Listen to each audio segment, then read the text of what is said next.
You're kidding.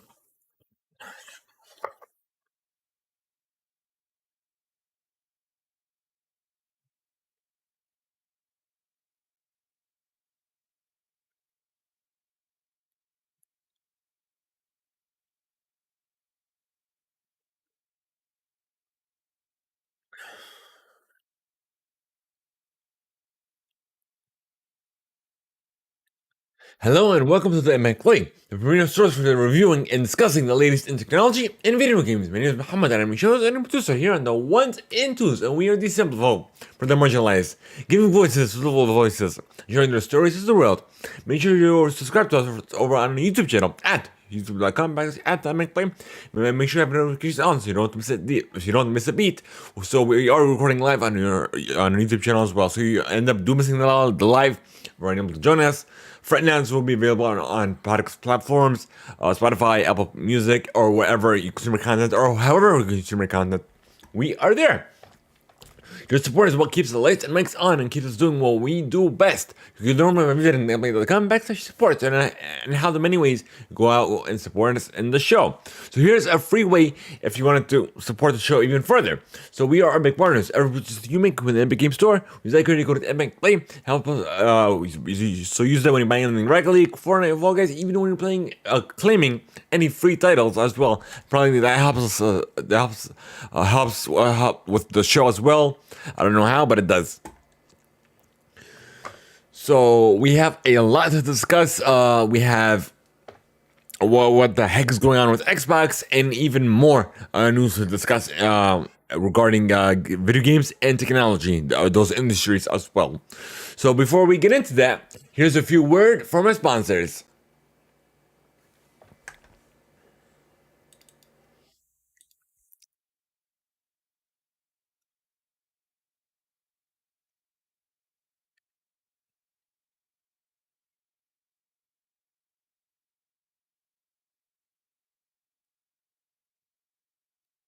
For Commander, playthroughs and discussions around Magic the Gathering, the trading card game, be sure to check out my new show, The Commander Play. So we're on YouTube, we're on Spotify, Apple Music, and more. Simply go to thecommanderplay.com for more.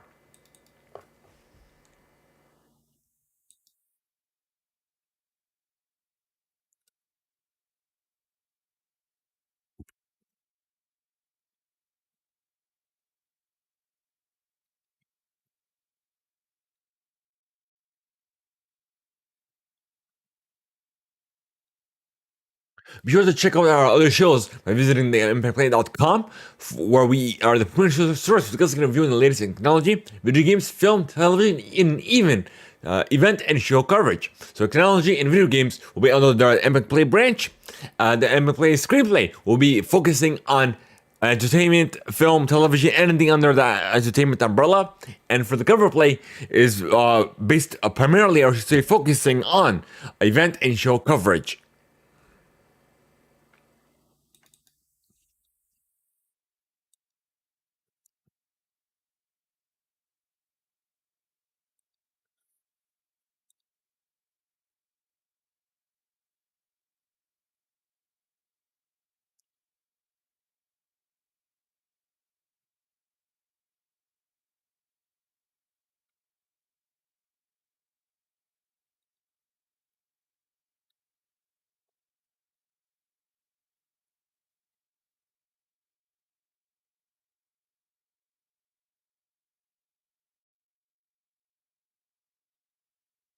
In a world where we have less time than ever, sitting reading books, whether it be digital or physical, you can sign up with Audible, the most efficient way of consuming books in the modern era. You can sign up for your free 30-day trial and immediately get access to 1 credit. Amazon Prime, you can double that, and it's 2 credits. Good for any premium title. Simply go to audibletrial.com/Theimpactplay. Once again, that is audibletrial.com/Theimpactplay.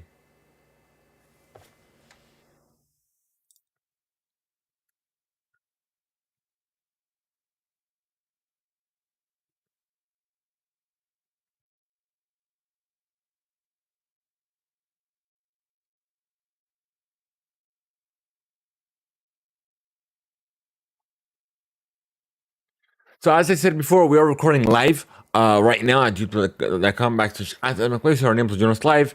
If you're able to join us live, you have to hit that like button. Definitely consider subscribing as well if you haven't done so already. Otherwise, if you're listening to us on the audio version or later on on our YouTube page or even on Spotify as well, be sure to give us a like, give us a 5-star rating, and even in a review if you can do so. Otherwise, let's get into the news, folks. We got a lot to unpack, to discuss, so let's roll right into it. So, so it looks like AT&T, Verizon, and T-Mobile are declaring legal war against the FCC. So let's get into this article. So they plan to appeal the FCC's $200 million fine over the handling of users' location data. So it goes like this. So, in a statement provided to Mashable, AT&T, Verizon, and T-Mobile signaled their intent to appeal the FCC's fine, which was dilated after the companies for allegedly mishandling customer-sensitive location-based data. Earlier this week, the FCC announced it was fining AT&T, Verizon, Sprint, and T-Mobile for allegedly selling access to its own customers' location data to aggregators. The aggregators then resold this access to other third-party location-based service providers. In one specific case, one of these aggregators, a prison communication service company called Syracuse, provided access to a Mississippi sheriff, who in turn used this data to track the location of people throughout their cell phones. So according to the three big mobile carriers, FCC is wrongly holding the big telecom companies responsible for the improper use of their customers' data. The FCC orders lack both legal and factual merit, said an AT&T spokesperson. So in regards to this is the Verizon way. Verizon echoed AT&T's statement with Mashable. And in one case, when one bad actor gained unauthorized access to information relating to a very small number of customers, we quickly and proactively cut off the fraudster, shut down the program, and worked to ensure this couldn't happen again. So how is this? This is holding you guys accountable because you guys are selling the data. So you guys are in charge of protecting customers' data. How is this unclear? So they use an example to defend why they shouldn't be fined, and in turn proved why they should be. It was your own incompetence to sell it to anybody. And they told you, aggregators, people who go above and beyond, more than just advertisers. So I love how they think, oh no, we shouldn't be fined, but yet if somebody does go above and beyond where they're aggressive, where people shouldn't have access to it, we're gonna cut them off, or whatever. We'll take our own measures against them. I'm like, yeah, but you're the ones that should be. Otherwise, if that was the case, why would you bother? If you weren't supposed to be hold any form of accountability, why would you bother cutting them off essentially? So 2 and 2 doesn't make sense. Like seriously. These companies think that they can work however they like without any form of accountability or measures at all. Like it's fascinating. So speaking of companies, Apple's Let Loose event took place. When did it take place? A couple of days ago, so the 8th. So they didn't unveil much. It was literally new iPad Air models, 14 and 16 inch. Let me see. If I'm not mistaken. No. The iPad. Oh, I'm sorry. The iPad Air is 13 and 11 inch.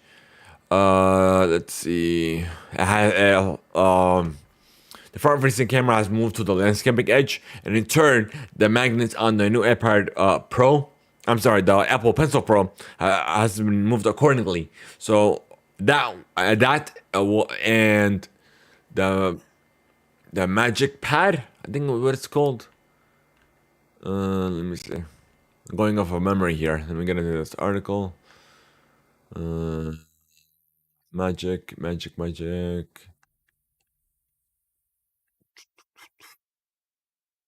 What is the magic?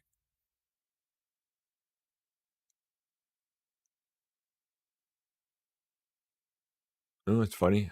Oh no, I don't see it.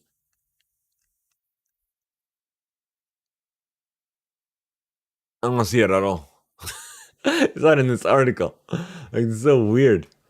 Okay, let me see. Available to pre-order. Nope, not what I want.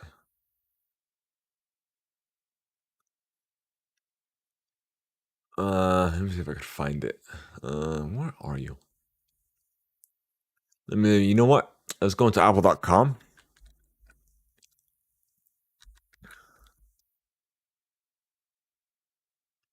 F11.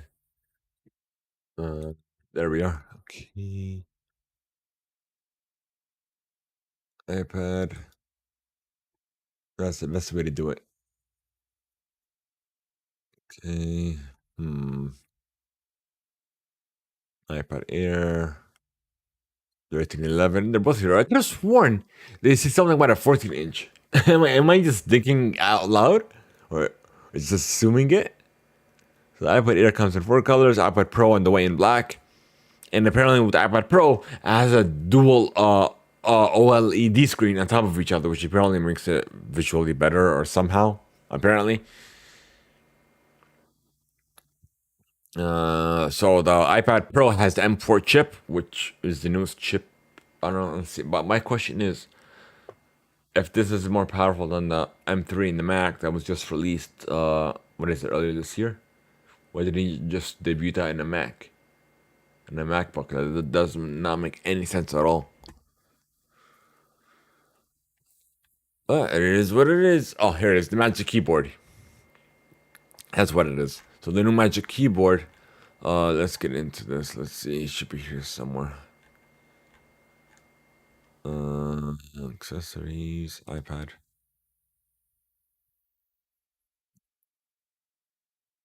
No, here it is. Let's get into the Magic Keyboard.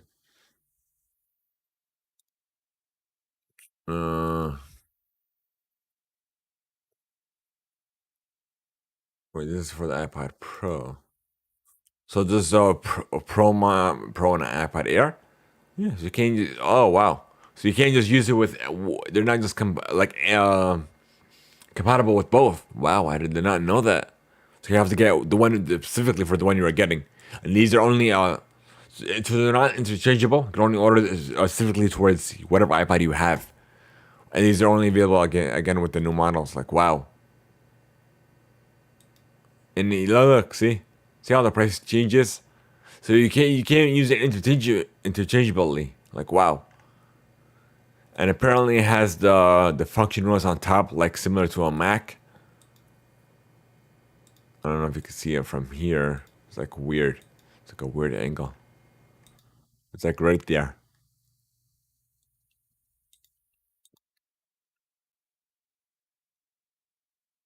Let's go into the MacBook Pro. That's why it might show it better here. Yeah, there it is. Right here. Yeah, it doesn't show it here. Like literally. But yeah. So it essentially turns your iPad into a Mac, but instead of just buying a Mac directly. So I love how that makes sense. Okay, let's get into the rest of this. Let's go back to reading this article. Oh, and apparently we have a new Apple Pencil Pro that is compatible with both. Like I said, because they changed the lens where the camera is on the iPad. This newest Apple Pencil Pro is only compatible with the newer models as well. Okay. And speaking of the new devices, we ended up getting later on confirmation where it'll have eSIM, so it won't have a physical SIM slot. It is said, but you still activate it with your wireless carrier as well, with 5G if you like. Speaking of new devices, we're getting not a new, pretty much like a revision, not even a mid-generational refresh. So the ROG Alloy, instead of the ROG Alloy 2, which is what is it called? The Republic of Gamers, by Asus, their handheld computer console thingamajiggy. So apparently this was a little bit of a tidbit. I and they said they're going to release a lot more specs later on. They haven't said when, but literally it's going to have a better battery life. And the main reason why I found out from another show from the Casanova podcast is it's because there was an issue with the SD card slot. So the way they could do a silent quote unquote a refresh. That's why they came out with this model. Literally, not to improve the battery life, because if it was a generational refresh or a pro version, like how we get the PS4 Pro or PS5 Pro, what have you, they would have come out with an OLED model, like the way Steam Deck did. Literally, the Steam Deck, after the Steam Deck, they came out with Steam Deck OLED, which is a mid-generation upgrade because it's not like just an OLED version of the screen. It improved a lot of stuff within the next iteration of the Steam Deck, so it was a mid-generation upgrade from the original Steam Deck. This, however, isn't, because they they focused on the SD card slot, and in turn they've increased the battery and what have you. And then apparently they're saying it's going to be more repair friendly, including interchangeable redesigned joystick models. The M.2 SSD slot has increased, making it easier to find third-party SSDs. It's going to have the same exact CPU and the same 7-inch LCD display. So literally nothing else is changing.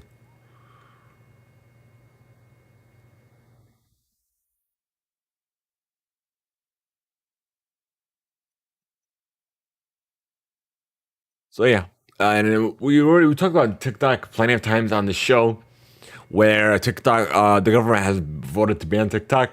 Well, TikTok is apparently suing the United States government over the ban,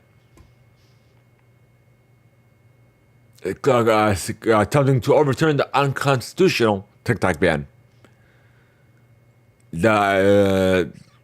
Apparently the unprecedented step of expressly singling out and banning TikTok. The legal filing says that what the U.S. government is proposing, a TikTok parent company ByteDance, either divest or risk the app being banned in the United States, is not feasible and would not force the shutdown of the app in the United States by January 19, 2025.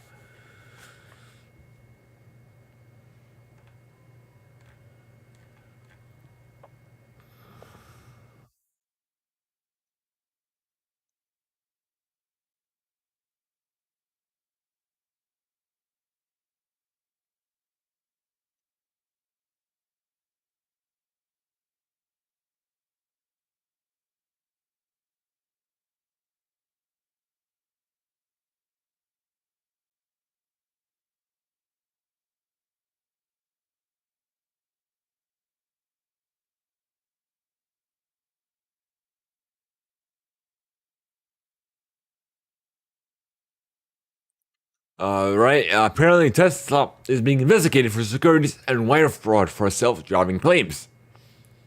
Which finally, it looks like the government is stepping in. So, the investigation was first reported back in October 2022, has been ongoing since about 2021. Apparently, the probe is looking into statements made by Elon Musk. In particular, for years, Musk has been quote unquote promising fully autonomous Tesla vehicles are just around the corner, but apparently nothing's been, I guess, written in stone ever since. That's why they're looking into it. Apparently, we're getting a Google I/O 2 days from now, as of this live recording, so it's May 12th. So Tuesday. So it's gonna be we're gonna expect some details on the upcoming Android 15 update, as well as Gemini AI and more. We're getting a new earbuds from Sennheiser. The Sennheiser is called the Hisentum True Wireless Earbuds. It's apparently going to have an all-in-one design and have ANC and noise cancellation for $200. It's apparently $100 cheaper than the flagship Momentum True Wireless 4 earbuds. Microsoft is, well, yeah. Now let's get into what the heck is going on with Microsoft. We got a lot to unpack here and a lot to discuss. So if you guys are still watching us live, thank you guys so much. If you haven't already, be sure to consider liking and definitely subscribing this video now, or this, the channel in general. Otherwise, let's get into this. So essentially, 4 studios are going to be shutting the stores under the Bethesda Game Studio, or which is directly under the Xbox Game Studio. So the 4 studios are as follows. Oops, I dropped it. Tango, Alpha Dog Games. Let's see. Let's get into the specifics. Where are you? So, Arcane Austin, Tango. So let me see. Alpha. Did we see Alpha? Yeah, we said Alpha, and Roundhouse Studios.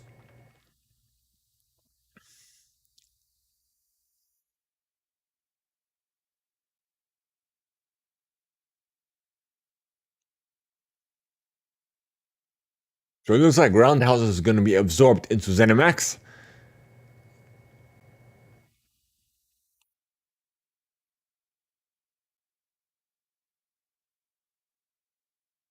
So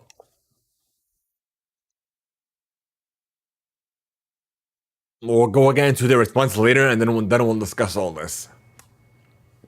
And then let's see. No, not you. Not you. Oh, here it is.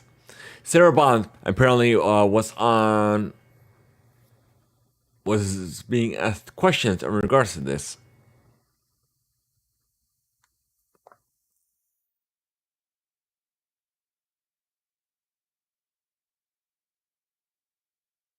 And then she called that a moment of transition. Okay. Let's see, where are you?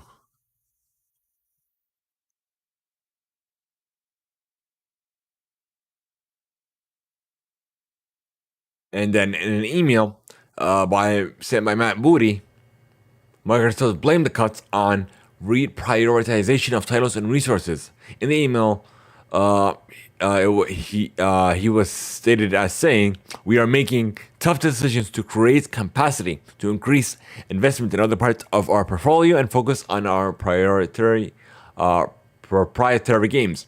Microsoft has faced widespread criticism, which we're going to discuss as well." So now we're going to the Sarah Bond interview. Let's see. She was asked about the video games industry current lack of growth, a troubling factor. Let's see. So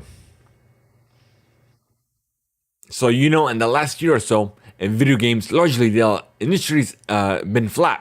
Bond replied. And even 2023, we saw just some tremendous releases, tremendously groundbreaking games, but still the growth didn't follow all of that.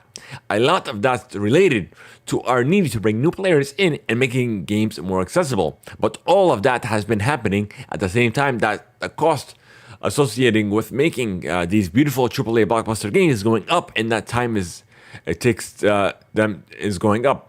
And so much of our focus as Xbox is about to how we do things to help the industry all up, while also ensuring that our brand, everything that we do, is there through the moment of transition. When she was then directly asked about this week's decision to close those 4 studios, responding, she pointed to the industry's current failure to meaningfully grow its audience and a desire to ensure Xbox survives this transition.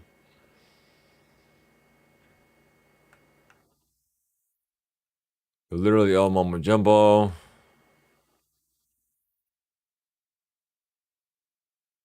So she didn't address the issue at all.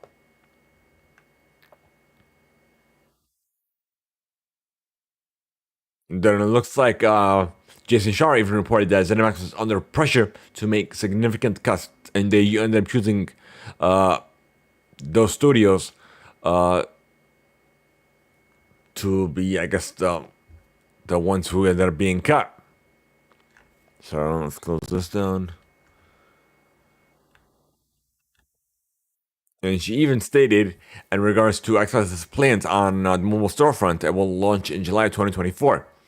So instead of building their own app store, they're gonna focus on being a web-based app store. So this way they could go around the current restrictions of the App Store and the Android Store.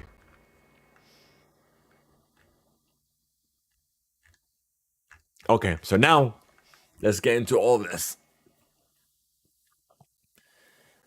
So, Tango Gameworks, they make their critically acclaimed Hi-Fi Rush title, right? Shower dropped out of nowhere, and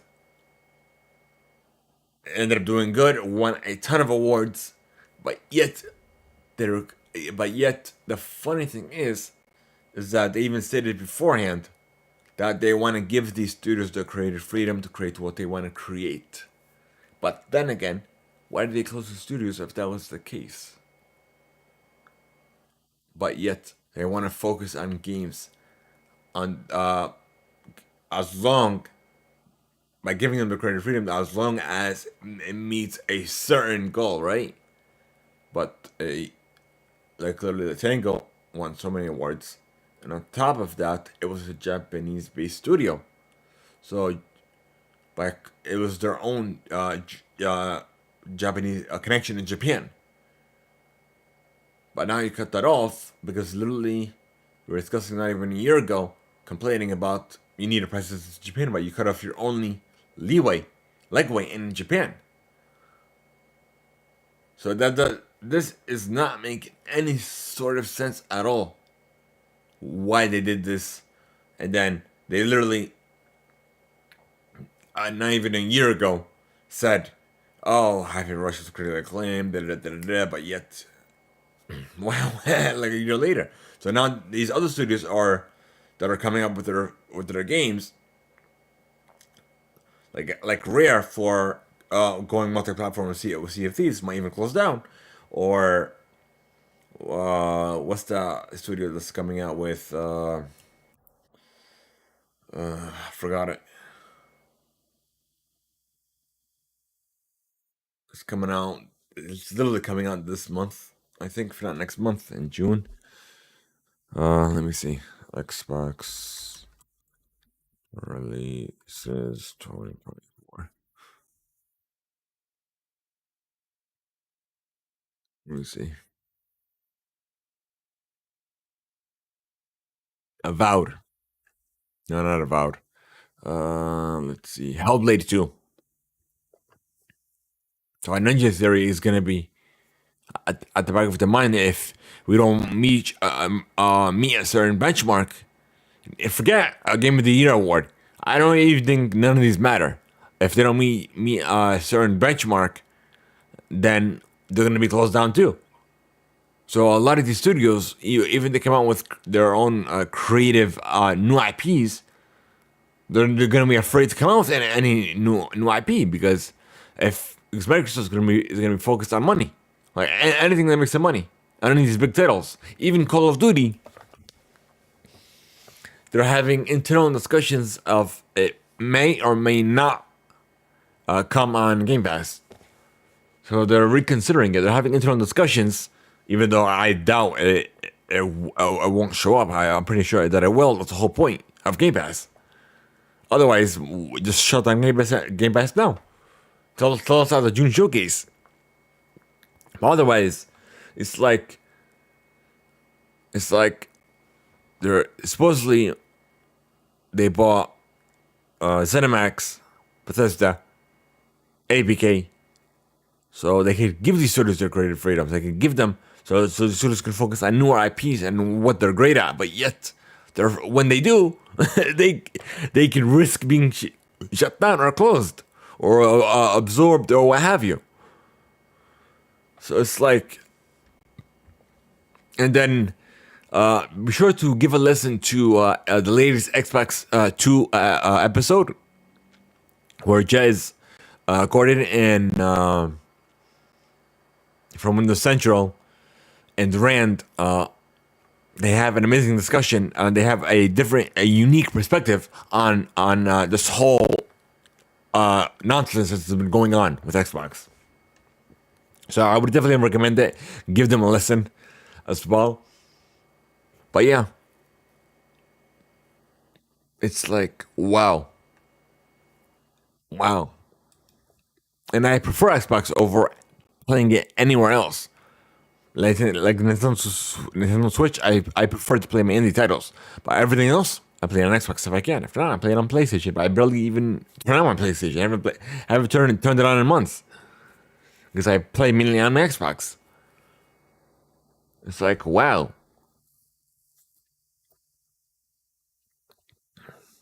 And speaking of Hi-Fi Rush, apparently Limited Run says that the physical edition is still going on after, even after the studio closed down. Okay, there is an IGN live happening. Let's see, when is it happening? June 7th to the 9th. It's gonna show, celebrate Tetris' 40th anniversary. Let's see. The IGN podcast will be live. High and Life, they're doing a giveaway for the High and Life comic. Borderlands. It'll feature the director and cast of the upcoming Lionsgate film Borderlands. Phil Spencer will be on as well. And others of the team will stop by IGN Live, give a in-depth conversation. So apparently, hopefully they'll acknowledge and hopefully discuss, give us some answers, some reassurance of what's been happening as of late.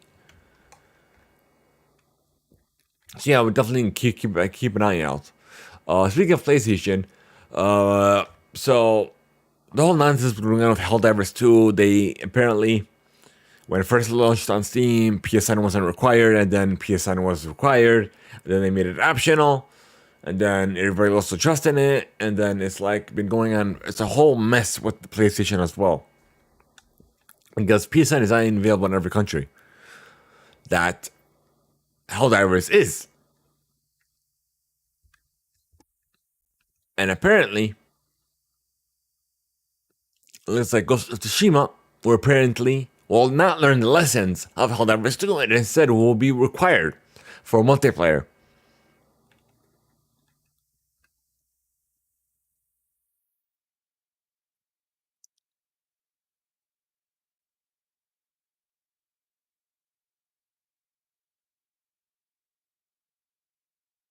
Okay.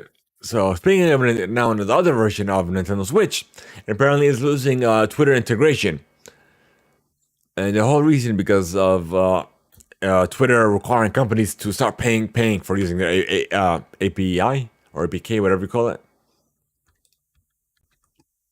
So they just ended up cutting it off. So speaking of Nintendo, their newest console, they finally acknowledged it. They gave us official confirmation that it will not be at the June showcase. Instead, it will be at some point within the fiscal year. So before the end of March of 2025. So they finally gave us confirmation that we already knew it was coming. That it is coming.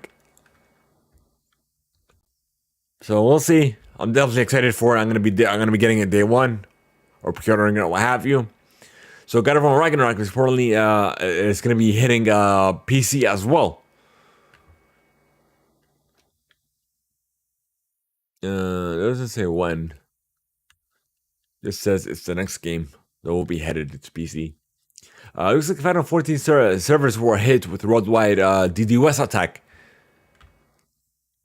And then we have the Rogue Prince of Persia has apparently been delayed because of Hades 2.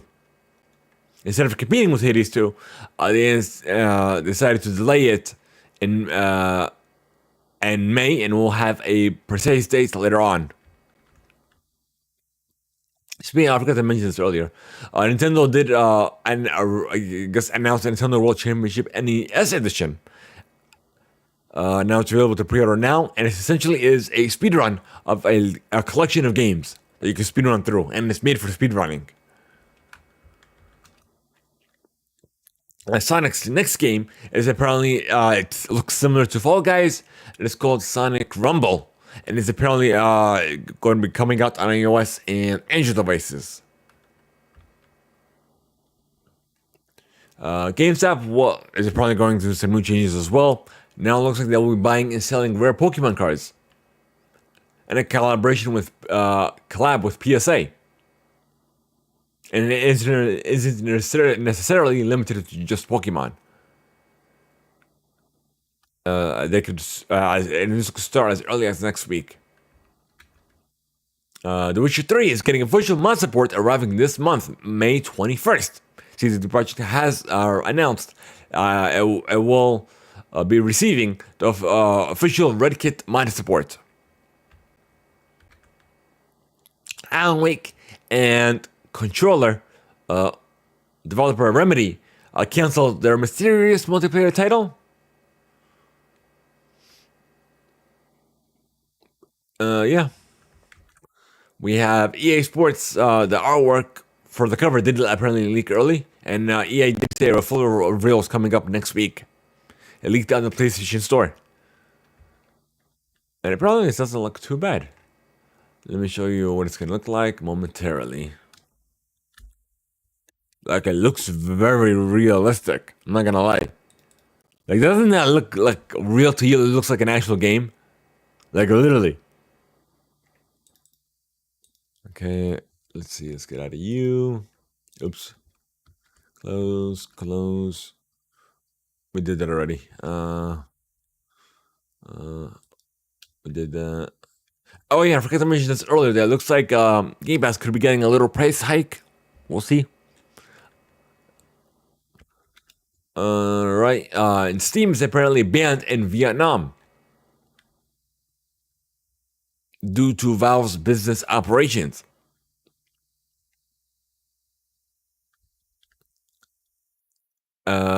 For an injustice to domestic publishers, whatever that means.